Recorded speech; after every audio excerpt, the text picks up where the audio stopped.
Hello, everyone, and welcome to the September 2024 episode of Voices of CFMA, Construction Financial Management Association's podcast featuring conversations with industry leaders, sponsored by Old Republic Surety.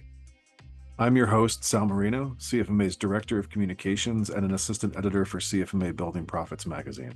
September is Suicide Prevention Month, and it's a great time to reflect on the role that mental health plays in the well-being of our workforce. As you may know, the construction industry, unfortunately, has one of the highest rates of suicide among all industries, which makes our focus on this issue critical.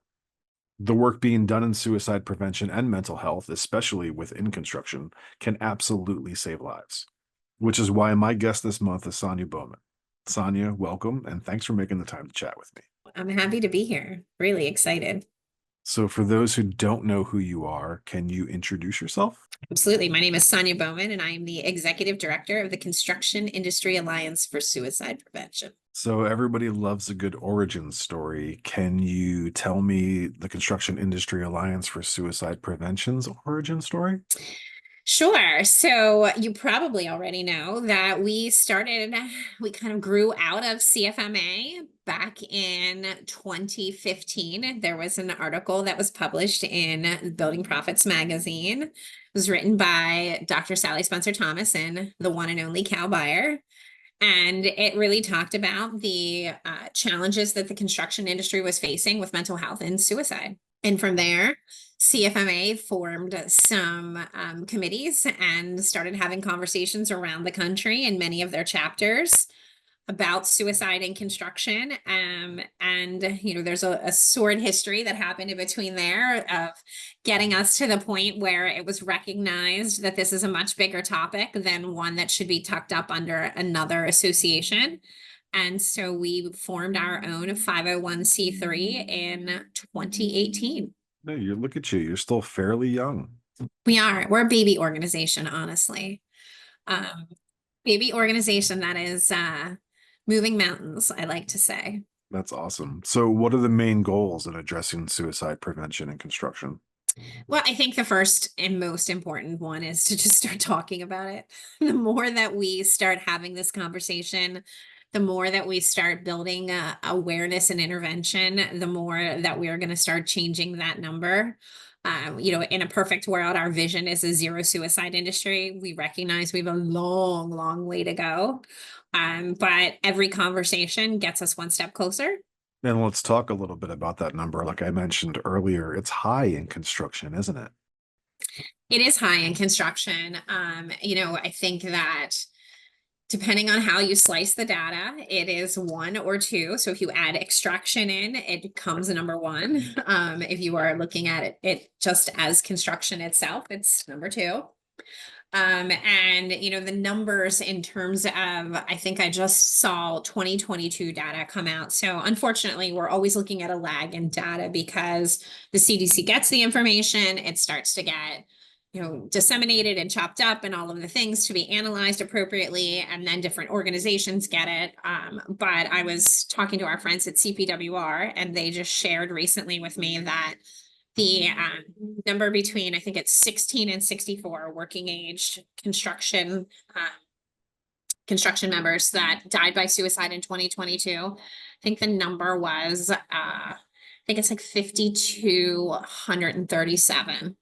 Wow. Which is significant. So if you look at that in relationship to the Focus 4 or Fatal 4, whatever you want to call it, that number is about 1,000. So 1,092. So it's like 5 times higher.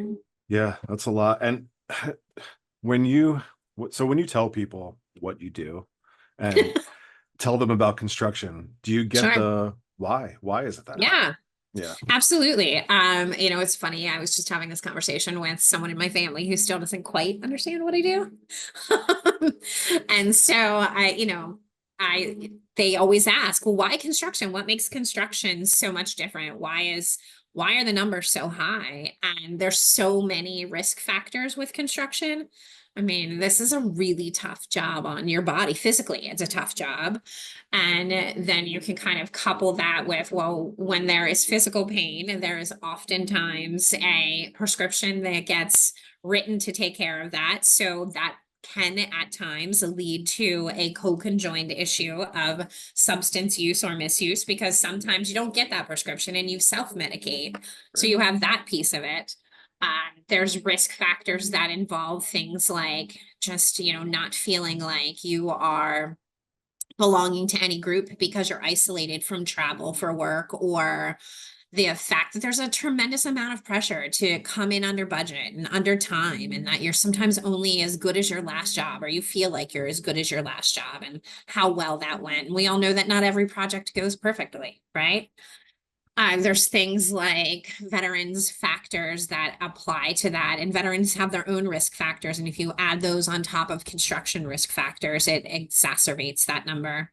There's access to lethal means. There's so many things about construction that really kind of add to those, making their risk factors just kind of pile up on top of each other. So, when everyone goes to preventconstructionsuicide.com, which is the Construction Industry Alliance for Suicide Prevention's website, Yeah. one of the things they're going to see is take the pledge to stand up. Can you tell me a little bit about what that is? Sure. And so if you think about mental health and safety, like you think about physical safety. So physical safety, we often talk about an upstream, midstream, downstream approach. Wow. If you kind of align those with this conversation, the upstream approach is that leadership piece of it, and it allows that stand up goes right hand in hand with that. It allows leadership to say, as a company, we're standing up to suicide prevention. We are saying this is important to us, and that we want this to be a conversation that just doesn't happen 2 times a year. It's not just Mental Health Month in May or Suicide Prevention Month in September, but we're going to talk about this all the time, and we're going to make it part of our culture, that culture of care that we talk about. And that's the way that you sort of introduce that pledge into your company, and really make it part of the everyday workings of what happens. And even just since 2018, do you feel like the stigma is getting broken down? I do. I just had a conversation with Keystone Contractors Association and a couple of others this morning, and we were talking about kind of what happened after the pandemic and how it has started to sort of change the way that we talk about mental health. And there are some good things and obviously some bad things that came out of the pandemic. Obviously, there's a lot of people that came out of it with mental health challenges and feeling those isolation that I talked about earlier, and the anxiety and the depression and things like that. But the other thing that came out of it is that we started opening up a little bit more to have conversations around mental health. We've pulled that veil back just a little bit, and it became a little bit more mainstream of a conversation. I would say that before this year, I would have never imagined that we had 2 national news articles talking about mental health and suicide prevention, and having 2 people in the industry that are, our industry is known for grit and determination and not sharing vulnerability, but to have 2 pretty well known voices in the community talk about their own personal struggles. And you have other people that speak about it all of the time. And so, from our perspective, we had 2 of our board members, Justin Asbell and Kevin O'Shea, speak about their lived experiences with a couple of major news articles, and really just get that conversation going. But I think slowly but surely, the more that people are able to do that, and the more that they are able to say, like, I struggle with mental health, but I live a productive, valuable life. I am able to live with mental health. It's not who I am, it's just a part of what I am. And it's starting to slowly, kind of open up those doors, and open up those conversations. I was with a construction company last month, a large construction company in Texas, and they brought their mental health champions together. So they have trained 80 mental health champions across all of their divisions, in 3 different segments of the industry. And the owner of the company got up and he started sharing that he's in therapy, and that it's completely normal and it's okay, and that it's okay to sometimes not be okay. And later in that, after he left and, kind of the group was working on some small group projects and moving around to different stations and having conversations. And one of their foremen said, I can't believe a guy like that, who's a bazillionaire, these are his own words, shared that. Like, how, if he can be vulnerable, I can be vulnerable. And if I can be vulnerable, my guys can be vulnerable, and that it is okay. And it was just so refreshing to hear people starting to have conversations like that. Is it happening everywhere? No, absolutely not. Is there still a huge stigma and a huge barrier? Yes, but we're getting so much closer. We have people that are so much more willing to talk about it. And I think that's exactly how we change the perspective or the paradigm. So the Focus 4 had giant size numbers, and the more that we talked about it and the more that we brought them into, focus, as they Yeah. say, or really into part of that safety conversation, they've been able to bring those numbers down. The more that we talk about illnesses that are kind of that under the hard hat, just like we would talk about those physical illnesses, the more we're able to shed light on them. And it makes it more comfortable to have the conversations that we shied away from before. That's awesome. Yeah, I think about this a lot too. My 14-year-old son has been in therapy for a number of years, and when I watch him like interact with his friends, and he's Sure. so open about therapy, and a lot of them are also in therapy, and I feel like that generation is just so comfortable talking about their feelings in many cases. And I didn't grow up like that. My parents' generation didn't grow up like that, as far as I can tell. And it's so nice to see because they're so, I don't know, connecting with each other about it. And I feel like that helps break down the stigma a lot. Right. Like we used to whisper, I was saying, like, we whisper about anxiety or Right. depression, Yes. like behind the veil, and Hmm. but it really, and it is very much generational. I think you hit the nail on the head there, is that as the industry changes, and as we bring younger, more open, players into the game, so to speak, that it will start to become much more mainstream because they're going to be talking about it, and that it'll start shifting that paradigm. I recently heard a statistic that mates in construction is sort of the gold standard, right, in this conversation. And one of the things that mates has studied is that the more that you are training the helpers, so to speak, the better chance you have of reducing the number, because while you can teach people about 988 and you can get them to help themselves, when they are in that focused tunnel vision, it's harder to seek help on their own. But if you train someone to say, hey, listen, I'm worried about you, are you thinking about suicide, and then get them to that resource like 988 or get them to the help that they need, that's really where you make a difference in saving lives. Yeah. Well, speaking of resources, what kind of resources does CIASP provide to companies and individuals? We have lots of resources. I have three favorites that I like to talk about because I think that they're an easy access for anyone who needs them, and they really transcend all levels of the industry. So the first one is our needs analysis.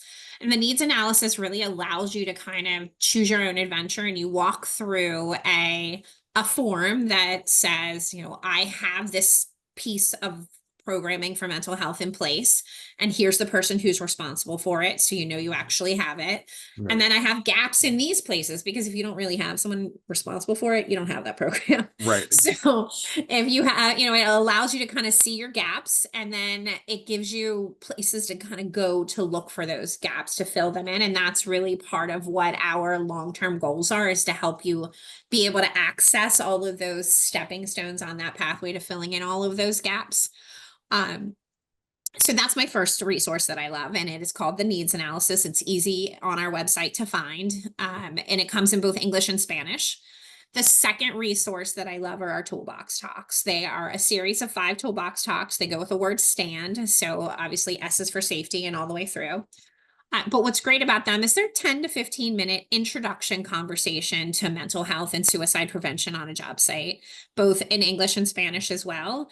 But you can do one a week and you can do a whole month's worth, or you can do one a day and you can do a whole week's worth, or you can do one a month and spread them out, to be able to slowly introduce the conversation depending on where your company is. And then my third resource that I think is one that everyone should know about is that it's our MindWise mental health screening. So all of those things that we love about construction workers, that they're tough and they're pull yourself up by your bootstraps and get it done at all costs. Well, those are also the things that keep us from seeking help, right? And that not wanting to share the vulnerability, and sometimes not knowing when or what they are feeling. And so this really gives them an opportunity to have a double layer of anonymity, because we also know that they're not willing to seek help because they're worried about who will find out. So you go to our website, and then from our website, you go to MindWise's website. Neither website collects any information or cookies or anything like that. And then you can choose which category of screening you want. So you could do a general screening that allows you to kind of just get a baseline of what you're feeling. You could do a screening for substance use or misuse. You could do one on maybe eating disorders. You could do one on anxiety or one on depression. And it just asks you a series of questions. You answer those questions and it gives you a baseline at the end of it. It is not a diagnostic tool. It's more of an educational tool. So it really allows you to kind of say, okay, what I'm feeling based on the way I answered these questions is normal, and that, this is going to just kind of evolve itself out to be okay. Or, you maybe want to think about seeking some help here, or reach out to 988, depending on what those feelings are. But it allows for a little bit of control from the person who may feel a little bit out of control at that moment, to kind of get their hands around what's going on in their head and be able to guide the ship a little bit on their own.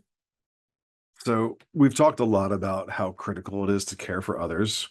I think it's equally important to highlight self-care. Do you have any self-care rituals or anything you do to relax and de-stress? Yeah, let's see, I love to read. So I mean, you may have heard that on another CFMA podcast, that I'm a big reader. So I certainly will read.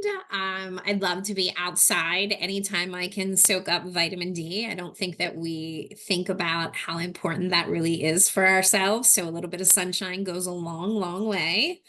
Self-care though is so person specific. I think Sure. that when we talk about self-care, everybody thinks that it's nail salons and massages and bonbons. And it really, I mean, it could be that. And those things are all Yeah. fantastic. Liz, don't put those down. That sounds fantastic. Right. They're all fantastic, Yeah. but they're not always realistic either. Mhm. So something as simple as listening to your favorite podcast is Mhm. self-care. Treating yourself to your favorite treat is self-care. Maybe it's, your favorite Wawa hoagie, or it is a cheesesteak, or, ice cream, whatever it is. Those things are important. Maybe it's just taking a walk on a Saturday morning, or a hike. Everybody has that thing that recharges them. And it also doesn't have to take hours and hours. So it may be 5 minutes of meditation in the morning. It might be breathing exercises right before you get out of the car. It could be yoga. It could be anything that makes you just take a minute and reconnect with yourself. Yeah. Small things can still be powerful. Well, Sonya, this has been awesome. Is there anything else you'd like to say before we sign off? If I could leave people with one thing, it would be to say that everybody can do something. So you don't have to be a licensed clinical social worker. You don't have to be, trained in crisis management, but everybody can have a conversation. Everyone can share their story. And, the more we connect to people, the more we save lives. Well, thank you for joining me to talk, and thank you all for listening to this episode of Voices of CFMA, sponsored by Old Republic Surety. Also, please be sure to check for all the links for everything that we've talked about on this episode in the description below. And if you enjoyed this podcast, don't forget to like and subscribe and share on social media. And if you're interested in learning more about the Construction Financial Management Association, check out CFMA.org. Once again, I'm your host, Sal Marino, and I will see everyone back here next month. Thanks.